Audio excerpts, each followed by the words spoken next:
Next, we talk about some more functions. How about string strip? What is string stripping? Stripping is basically stripping the leading and trailing spaces. For example, string here, Ajay, and then there is a leading space. This is a blank space, blank character, or blank space, blank or space or blank character. And this is the trailing space. It's just basically a blank characters. So why do we want to strip strings? The reason is typically this might be data that the user enters, right? So say there is a username, right? Username on your website or on your application. And the username is a text box where I enter something like Ajay, AJAY, and then there could be a space here, there could be a space here. It's not common, but it could happen because just human error. And now if you try to compare this with what's there in your database and say, compare this with any username that already exists.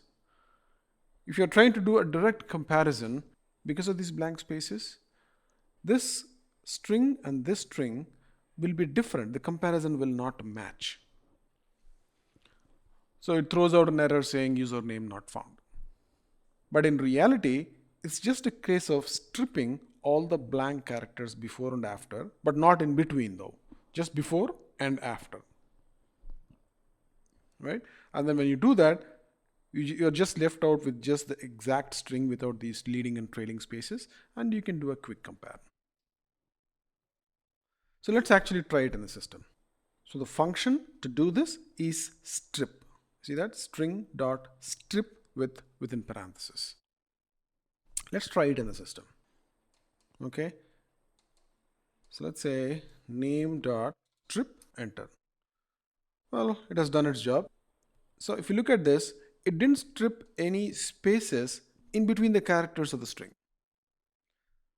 And there are no spaces at the very end. So we have just created a nice tight string. But what if we introduce some spaces here, like so, or maybe two spaces here, right? So there are two spaces here and one space here. Now execute that. And let's see what happens when you strip the string. See, these two spaces are gone. Two spaces here, one space here, right? So there is no space here, nor is there a space here. And that's because of our strip function.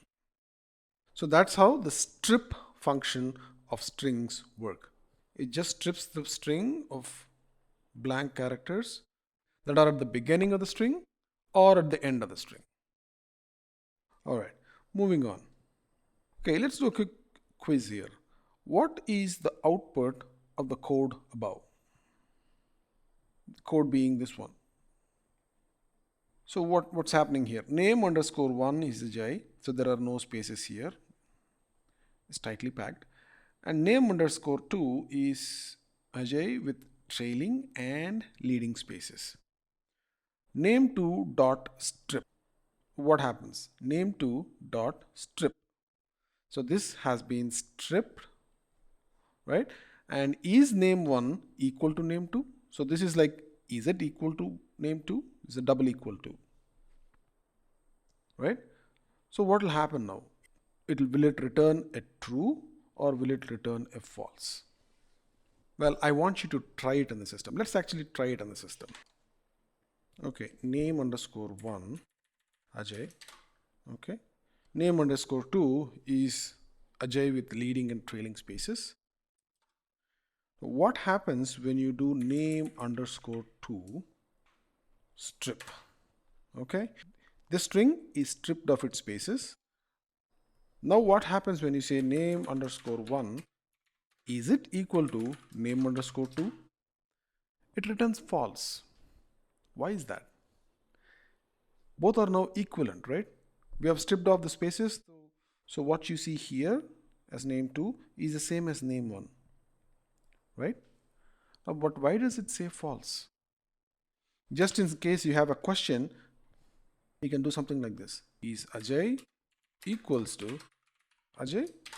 That's true. So we are expecting a true value, but why did it return false? Well, you have to understand something here. The reason why this does not work, when you said name underscore 2 dot strip and then you left it at that, it returned the correct string by stripping it of leading and trailing spaces. But it did not change the actual string itself. It just returned a copy of the stripped string. So this is an important concept. We'll look at it in a bit, but try and understand that strings are immutable. Immutable, the word immutable means that you cannot change it. So if you say name equals Ajay, like so, you cannot change the string. If you want to change, for example, a particular character in that string, that's not possible. Strings are immutable. We'll get to it in a couple of minutes, but I want you to understand why this does not work the way you intended, at least. It returns what you want, but it did not change the original string. If you wanted to change the original string as well, you make a copy of it. For example, let's do it. So name2 is Ajay.